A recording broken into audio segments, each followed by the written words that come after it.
This podcast encourages and empowers you to create your own unique real story, develop your own unique real statement, and discover your own unique real self. The power is yours. Good night, Tracey Maxfield. How are you doing on this wonderful, beautiful night? Well, it's 3:45 in the afternoon in Kelowna, which is on the west coast of Canada, and it is very, very cold and snowing. Oh, But it's all good. All right. Well, again, I always have with me in my draft inbox just for sending Caribbean sunshine. If you need it, let me know and I'll send that your way, yeah? That sounds like an awesome idea. That's wonderful. Tracey, do tell us, which of your talents is responsible for us connecting at this specific time in history? My talent for writing a book about my experience with mental illness and paying it forward to help children and teenagers who are living with mental illness and dealing with suicide. Wow. Now, you've done something as well that some people might have called crazy, which is you packed your things up and you said you were going around the U.S.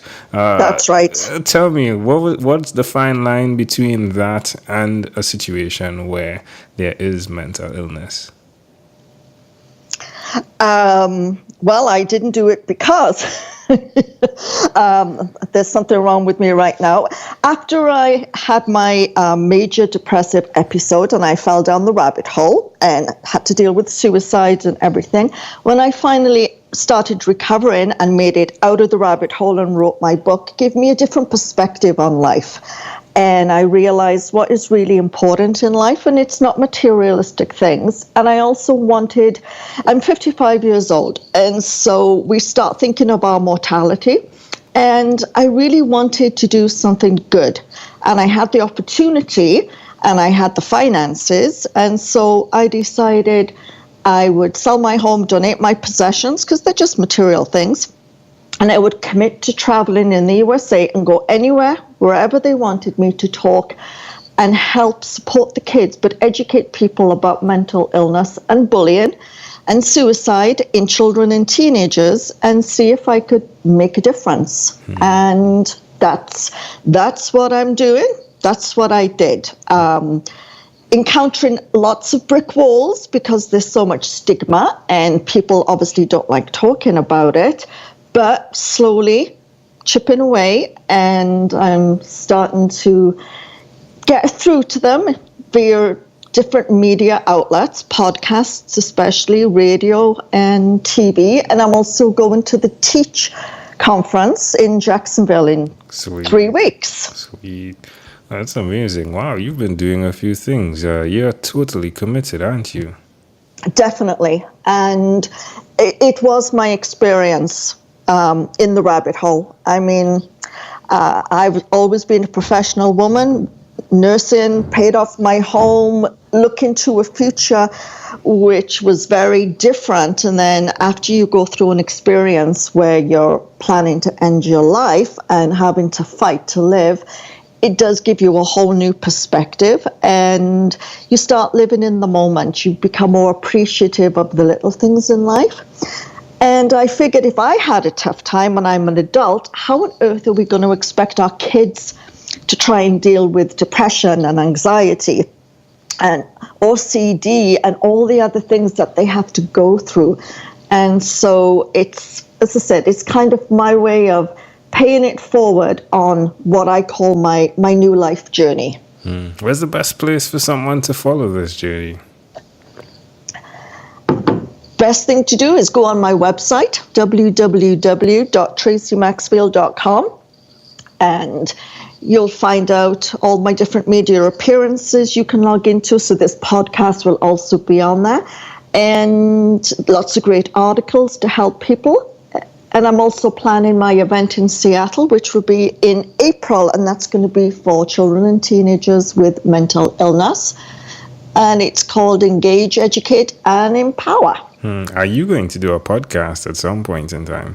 I know everyone keeps telling me that, but right now I think that's kind of something I'm thinking of maybe later down the road. Okay. I have so many podcasts arranged right now. I'm going from podcast to podcast, and then I'm going on TV next week. So I think maybe when things start to settle down, then I'll start doing my own podcast. And of course, you'll have to be a guest with your Caribbean, with the Caribbean sunshine. That sounds like fun. I have one friend that says you can either buy a pool or you can have all of your neighbors have pools.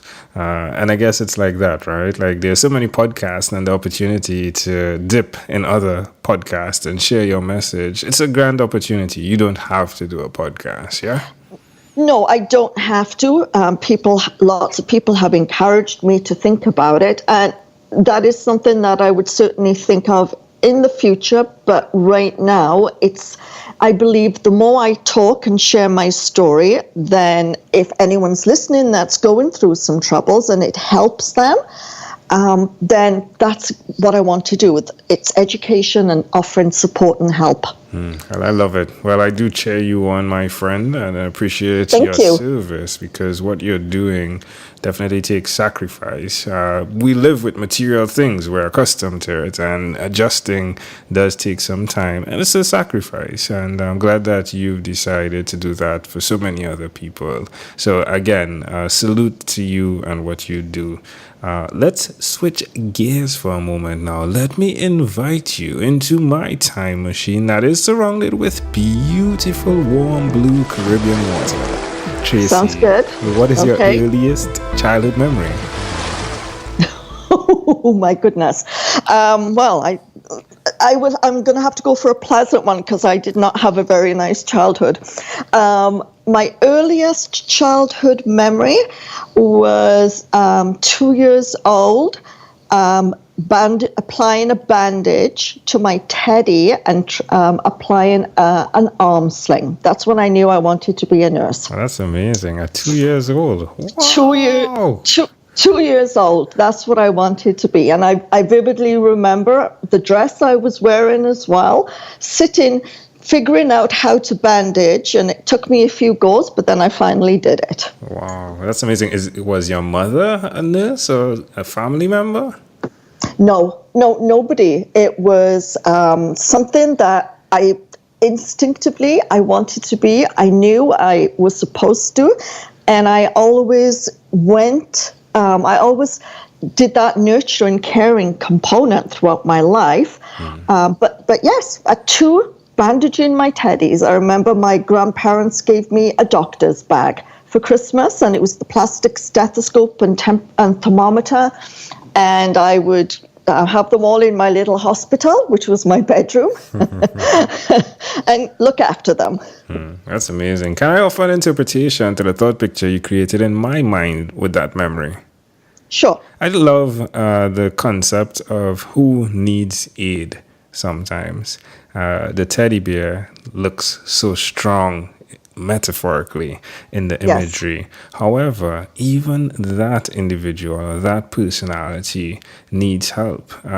Going at face value isn't enough. Sometimes you need to do a little more work to identify what is their pain point, and to see you as a child doing that, even for the teddy bear, the strong teddy bear.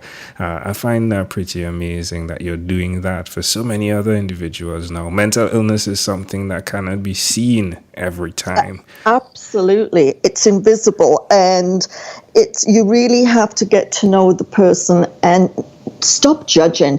We're such a judgmental nation, a society around the world, and you don't know what people are going through just because they smile and they're in the grocery store lineup or they're driving a car doesn't mean they're not going through some hell. And we need to be kinder. We've moved away from qualities like kindness and understanding and compassion. But here we go. She's bringing it back with a Band-Aid. I love it. Well, my friend, if we fast forward to when you were 12, what was your favorite song? It was the Bay City Rollers. That gives you an idea of how old I am. It was Bye Bye Baby. And I went to see them at a concert because I grew up in Wales, in Cardiff, which is the capital city of Wales. And we all had the short jeans with the tartan sewn around the flare. And we used to have tartan scarves on our wrists. And I remember going to see them. And it was just, there were teenage girls screaming and crying and fainting. And I remember looking at them going, what's going on here? Oh, that's amazing. Thanks for sharing that memory with us. Oh my gosh. Welcome. All right, Tracey. Well, we've arrived at our destination. But before we get off of this time machine, there's a small declaration form. So it's yes or no. We're going to move pretty quickly here. Are you ready? Yes. Tracey, have you chosen someone to pass on your skills to? Hit me yes or no. No. Are you married? No. Do you have children? No. Do you believe in God? I believe in something, yes. Do you have an inner circle of friends? Very small. Do you watch TV for more than 3 hours a day? No. How about 3 hours a week? Or more than. What about screen time? The phone and the computer. Is it more than 8 or less than 8 hours a day? All right. I lost you for a bit. Are you back? Yes. You're back? Yes, I'm back. Yes. Right. All right. How about screen time? The phone and the computer. Is it more than 8 or less than 8 hours a day? Less than 8 hours a day. Tracey, if you had to share with us your own unique real statement, a statement that represents who you are, Tracey Maxfield, what would you say that is? Be kind. Love it. Be kind. And can I add something as well? Yes. Even to the teddy bear. Yes. Even to the teddy bear. But Tracey, this was such a great pleasure. Before you leave, is there anything else you'd like to share with our amazing audience? No, just be kind, be generous, and be understanding. We need to get back to core values of life. I totally agree. Tracey Maxfield, well, again, great pleasure, my friend. Thank you for being on what is inspired by 12-minute Convos with Angel Jones. Thank you. My pleasure. You're welcome. This segment has been brought to you by Amazel Enterprise.